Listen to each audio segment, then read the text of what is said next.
जब मीडिया इसके ऊपर तहलका मचाए, उस दिन की तारीख जिस दिन मेरी आंख में भी आंसू आ रहे थे, जिस मौलाना को बार बार सिर्फ वही मौलाना नहीं बल्कि पूरे हिंदुस्तान के उलमा को, और सिर्फ उलमा ही नहीं, हिंदुस्तान ही नहीं बल्कि जितने भी उलमा इस दुनिया में पैदा लिए हैं, सबको यही लक़ब दे रहे थे कि रेपिस्टिक मौलाना है, सबको यही लक़ब दे रहे थे बलात्कारी मौलाना है। मेरे भाइयों, ये कहा उसके बाद कहा कि भड़काऊ भाषण था, उसके बाद कहा कि लड़ाई पर ये लोगों को उकसाता था। मेरे भाई, वो मामला वहां पर ये नहीं था, जबकि मामला ये 376 बलात्कारी मामला था। उनमें आप कह सकते थे और सिर्फ उसी इंसान को कह सकते थे, लेकिन आपने ऐसा नहीं किया बल्कि पूरे हिंदुस्तान में आग मचाने की कोशिश की। लेकिन मुसलमानों ने सब्र हिम्मत से काम लिया। मुसलमानों के इन जज्बात को मैं सलाम करता हूं कि किसी भी मुसलमानों ने, किसी भी उलमा ने इनके खिलाफ एक्शन नहीं लिया। हम यही चाहते कि भारत में अमन व अमान हो, कोई किसी के खिलाफ जहर ना उगाले, मजहब की बुनियाद पर कोई किसी से ना लड़े। मेरे भाइयों, 376 का मामला और मजहब का मामला आसमान जमीन फर्क है, लेकिन उस जगह पे मजहब के नाम पर यहाँ पर ये, वहाँ पर ये, हिंदू मुस्लिम सिख ईसाई, इन तमाम को लोगों को वो ऐसा सोच रहे थे कि हम लोगों को फिर आग खड़ा करें, लोगों के दरमियान विवाद पैदा करें। आज देख लीजिए, चैनल वाले बार बार बोल रहे थे मौलाना जर्जीस साहब के बारे में आप बोलिए। मैं किसी इंसान की सफाई बोलना नहीं चाहता हूं, इंसान खताकार है, खताएं उनसे हो सकती है, गलती उनसे हो सकती है, लेकिन मेरे भाइयों, सूरत हाल क्या ये देखना चाहिए, मामला क्या है ये देखना चाहिए। संविधान हम भी पढ़ते हैं, 376 संविधान क्या होता है मुझे अच्छी तरीके से मालूम है। जब कोई मामला FIR दर्ज होता है, दर्ज होने के बाद दोनों पक्ष के वकील गवाह पेश करते हैं, सबूत पेश करते हैं।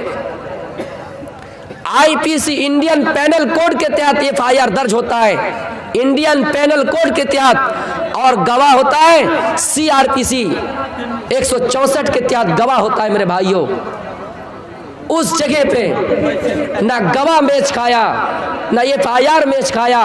उसके बाद अगर कोई किसी से बलात्कार करता है, मेडिकल रिपोर्ट उसके सामने लाई जाती है, 6 महीने में DNA टेस्ट कराया जाता है। सिर्फ इतना ही नहीं, स्पर्म चेक भी किया जाता है। मेरे भाइयों, क्या क्या दलीलें मिली, क्या क्या सबूत मिला, हम उसकी तरफ नहीं जाना चाहते हैं। खुद मौलाना जर्जीस साहब का बयान है कि लड़की ने कुछ साबित नहीं कर पाया, बावजूद अरेस्ट किया गया।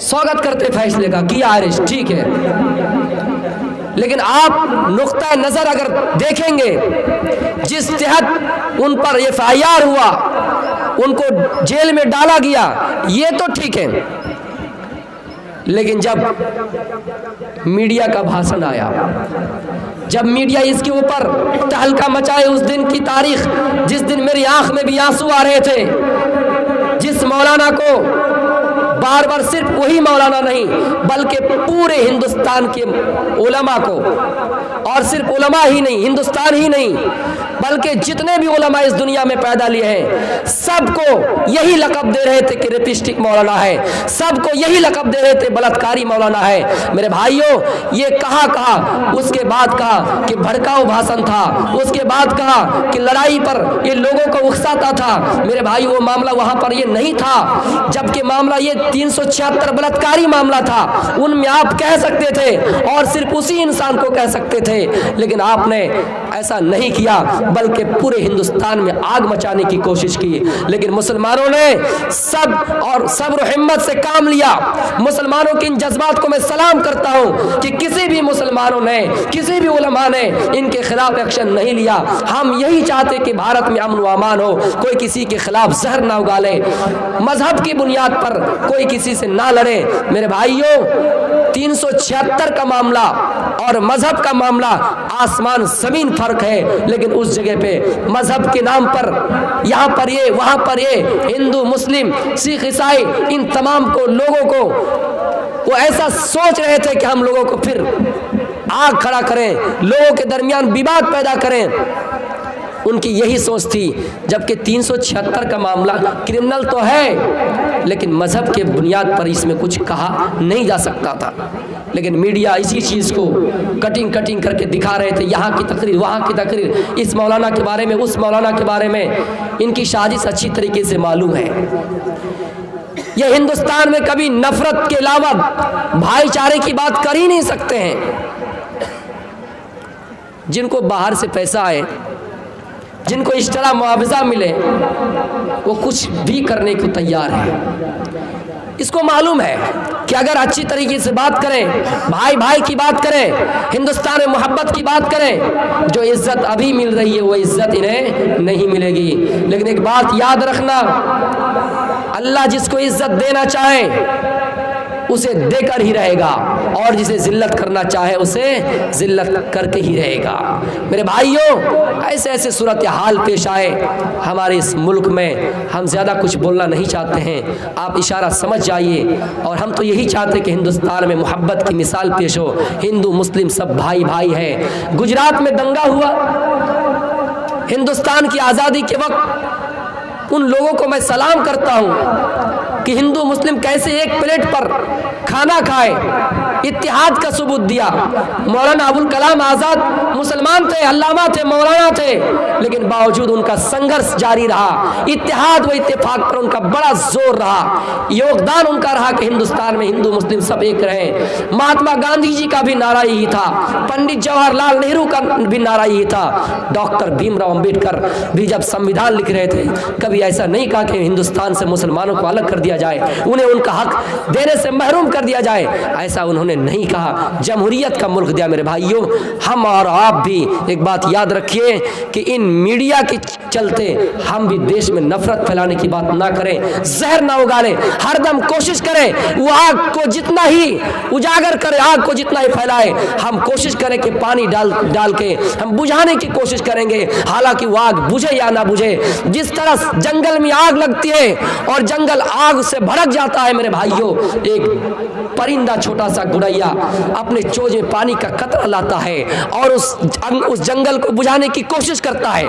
बड़े बड़े जानवर देखकर हैरान हो जाते हैं, क्या माजरा है, इतना बड़ा जंगल है और आप चोंच में एक कतरा दो कतरा पानी ला रहे हैं और इन भड़कती हुई आग को बुझा रहे हैं। परिंदा हंस रहा है, गुरैया हंस रहा है और कह रहा है मैं इसलिए कर रहा हूं ऐसा ताकि इतिहास में जब नाम लिखा जाए तो ये लिखा जाए कि इस जंगल को बुझाने वाला, इस आग को बुझाने वाला, इस भड़कती हुई आग को बुझाने वाला अगर पहला शख्स कोई है, पहला परिंदा कोई है तो वो गुरैया है। मेरे भाइयों, यही मिसाल याद करके रहिएगा। हिंदुस्तान पर ये यही चाहते हैं कि कब हम और आप भड़क जाएं और वो ऐसा करने पर मजबूर करें। आइए ही भारत के इतिहास में आपके सामने रख रहा हूं। भारत को मुसलमानों ने खून की सिंचाई, खून से आज़ाद किया। सिर्फ आज़ाद किया ही नहीं, हिंदुस्तान में बेटियों को पर्दा कराना सिखाया, हिंदुस्तान में नारियों को सम्मान दिलाया, हिंदुस्तान में बेटियों की इज्जत की। मेरे भाइयों, भारत एक ऐसा मुल्क था जिसमें एक शर्मनाक घटनाएं हुई थी, शर्मनाक कानून बना था। इस किताब को पढ़ने के लिए मैं आपको हवाला दे रहा हूँ। नेटिव लाइफ इन त्रावणकोर एक किताब आती है, उसमें ये लिखा हुआ है। भारत में केरल के नाम से एक राज्य है, स्टेट है, जिनको त्रावणकोर कहा जाता था, जो वर्तमान में केरल में भी मौजूद है। वहां पर एक शर्मनाक घटना आई थी। भारत में रहने वाले लोगों, मेरी आवाज किन किन लोगों के कानों में पहुंचेंगी? फिलहाल जो लोग मौजूद हैं और फिलहाल जो लोग मौजूद नहीं है, इन वाक़े को सुनो। भारत में शर्मनाक घटनाएं कैसी थी केरल के अंदर। मेरी बहनों, इस वाक़े से भी आप भी जज्बा पैदा करने की कोशिश कीजिए।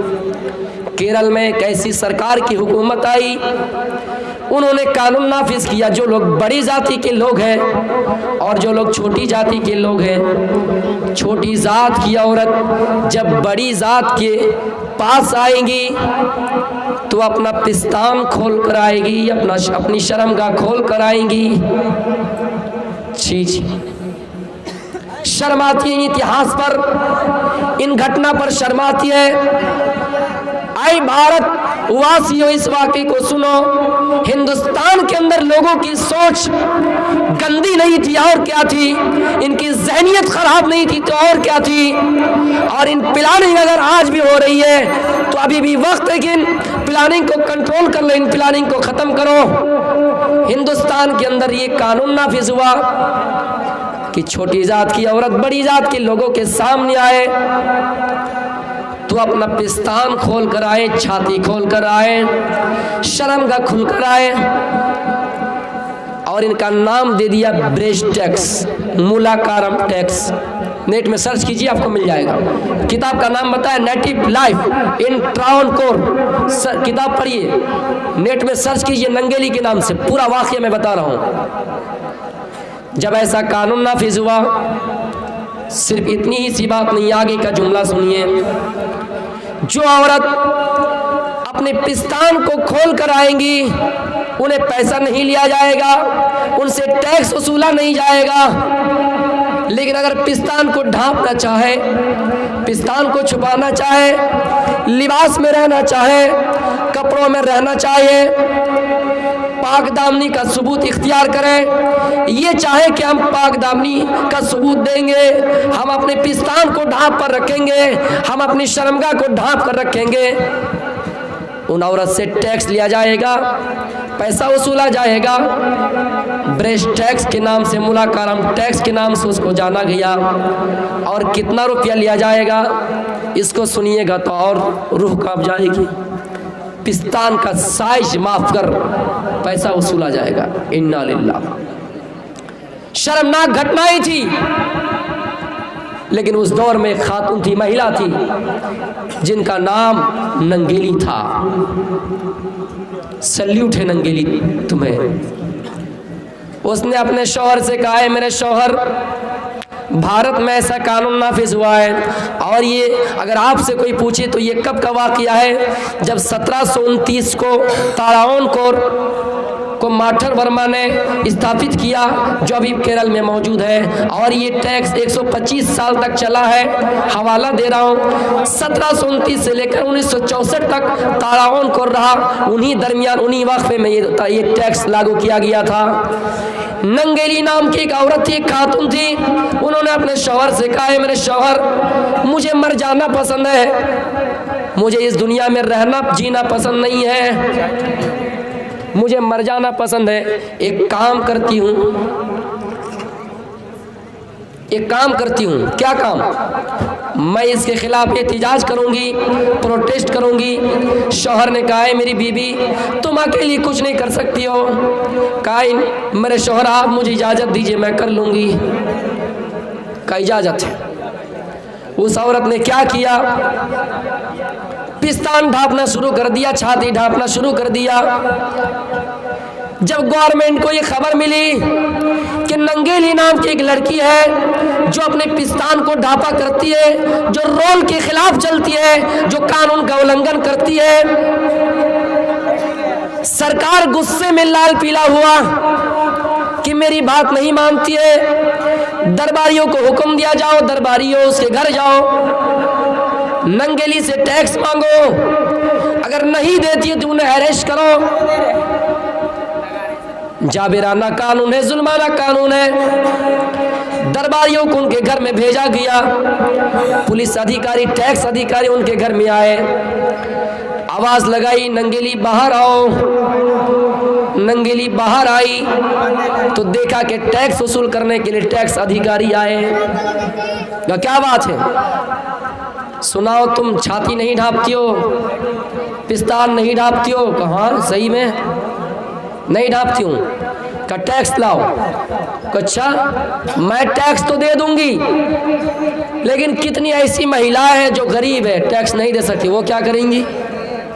का उन्हें खोल के रहना पड़ेगा, ढांपना नहीं होगा। सबके सामने, बड़े लोगों के सामने आएंगे, सारों के सामने आएंगे, छाती खोल कर आएंगे। नंगेली ने कहा, नहीं, ऐसा नहीं कर सकते, टैक्स नहीं दूंगी। कहा, चलो दरबार, हम लोग दरबारी है, हमें दरबार बनाकर भेजा गया है, चलो तुम्हें जेल में डाला जाएगा, अरेस्ट किया जाएगा। अच्छा, वो नंगेली क्या करती है? गौर से सुनिए। नंगेली घर जाती है, हसुआ उठाती है, दरांती उठाती है, छुरी उठाती है, चाकू उठाती है और अपने पिस्तान को अपने ही हाथों से काट देती है। अपने पिस्तान को काट देती है और काटने के बाद उसको केले के पत्ते में रख देती है। जिस्म से खून बह रहा है, तेज तर्रार खून बह रहा है। और पुलिस अधिकारी के सामने आती है, दौड़ती हुई आती है कि पता नहीं कब मर जाओ। इतनी तेजी से खून बहा, इतनी तेजी से ब्लड गिरा, सोचती है कि कब मर जाऊं। तेजी से दौड़ के आई, पुलिस अधिकारी के सामने अपने पिस्तान को रख देती है कि जाओ तुम्हारे दरबान को दे देना, तुम्हारे राजा को दे देना, तुम्हारे सरकार को दे देना और कह देना नंगेली ने ऐसा काम किया। जैसे पुलिस ने नंगेली की तरफ देखा, नजर आसमान पर उठाई, ईश्वर ये कैसा हुआ? पैरों तले जमीन खिसक गई। जल्दी से वहां से भागा, दौड़ते हुए गए, हाँफते हुए गए। मोहल्ले से लोग, चारों तरफ से आने वाले लोगों की भीड़ जमा हो गई कि नंगेली ने ऐसा काम किया जिनकी हिंदुस्तान में पूजा होने लगेगी। नंगेली ने ऐसा काम किया जो तारीख के आईने में पहली मर्तबा किसी लड़की ने किया और जिसको आज भी हिंदुस्तान की तारीख में देखा जाता है। मशहूर नाम है नंगेली, जो केरल में आज उनकी देवी बनी हुई है, केरल में उनकी मूर्ति बनी हुई है, आज भी उनकी पूजा पाठ होती है। मेरे भाइयों, मोहल्ले से आने वाले तमाम लोग जमा हो गए और नंगेली की इन कारनामा को देखकर सब चौकन्ना हो गया, हक्का बक्का हो गए। और इतना ही नहीं, सबकी आँख खुल गई, सबकी आंख खुल गई कि नंगेली ने इतना बड़ा काम कर दिया। नंगेली मर गई। नंगेली की चिता को जब जलाया गया तो उनका शौहर भी उस चीते में, उस शाव में गिरकर अपनी कुर्बानी दे दी, अपना बलि दे दिया। फिर पूरे मोहल्ले से आने वाले लोग, इलाके से आने वाले लोग एहतिजाज किए, उस बादशाह के खिलाफ प्रोटेस्ट किए। इतना एहतिजाज किया, इतना एहतिजाज किया, मद्रास से फोन आया, मद्रास से चिट्ठी आया, मद्रास से लेटर आया और वहां तक उन बादशाह के तक पहुंचा कि आपके खिलाफ, आपको इतनी गालियां दी जा रही है, आपके खिलाफ एहतिजाज हो रहा है। तो मेरे भाइयों, नंगेली ने जब ऐसा कारनामा अंजाम दिया तो फिर ये कानून खत्म हो गया। उसके बाद से सब औरतें जिस तरह चाहती है आज़ाद रहती है। सेम वही प्लानिंग आज हो रही है। लेकिन हमें उम्मीद है भारत में, भारतवासी चाहे किसी भी कौम के लोग ऐसा करने नहीं देंगे। हर लोग ऐसा नहीं है, हर कौम के लोग ऐसा नहीं है। बस कुछ ऐसे लोग होते हैं जो ऐसा करने के लिए हमेशा सोचते रहते कब इज्जत लोगों की मिल जाए, उनसे खेला जाए। मुसलमानों को बदनाम करने की साजिश, फला जगह पे फला ने मंदिर तोड़ा, फला जगह पे फला ने फला किया, फला जगह पे पंडितों को मारा गया, फिल्में बनने लगी, फला जगह से फला को शहर से निकाल दिया गया। इन सब पर चर्चे होंगे, लेकिन किसी भी स्कूल में और किसी भी लेक्चर में किसी भी पार्टी के लोग इन सब वाक़यात पर रोशनी नहीं डालेंगे। औरंगजेब के बारे में तरह तरह की बातें हो रही है। औरंगजेब के बारे में ये कहा जा रहा है कि मंदिर तोड़ा, ये किया, वो किया, हिंदू बहनों के साथ इंसाफ नहीं किया, हिंदू औरत के साथ इंसाफ नहीं किया। औरंगजेब के बारे में एक वाक़या सुनिए। औरंगजेब यही वह शख्स था जिन्होंने एक बनारस की लड़की के साथ इंसाफ किया था। हिंदू लड़की थी। बनारस की सरजमीन जहाँ पर मैं अभी ज़ेरे तालीम हूँ, मैं वहाँ खुद गया, वहाँ की शहर को मैंने देखा, वहाँ के लोगों से भी मैंने ये वाक़या पूछा। बनारस की सरजमीन पर एक हिंदू लड़की थी, पंडित की बेटी थी, पंडित का नाम राम लाल, उन बेटी का नाम शकुंतला था, बहुत खूबसूरत थी। औरंगजेब ने एक मुल्क के अंदर एक मुसलमान बादशाह,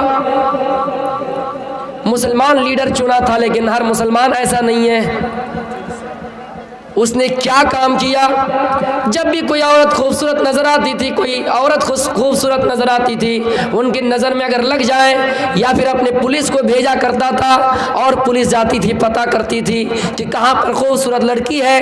अगर किसी औरत के हुस्न जमाल पर उनकी नज़र पड़ जाती तो मेरे भाइयों, वो बादशाह उन लड़की को लेटर लिखता कि आ जाओ हमारे कमरे में, आ जाओ हमारे घरों में। आखिर मैं बताना चाहूँगा कि औरंगजेब ने उस लड़की के साथ इंसाफ किया या नहीं।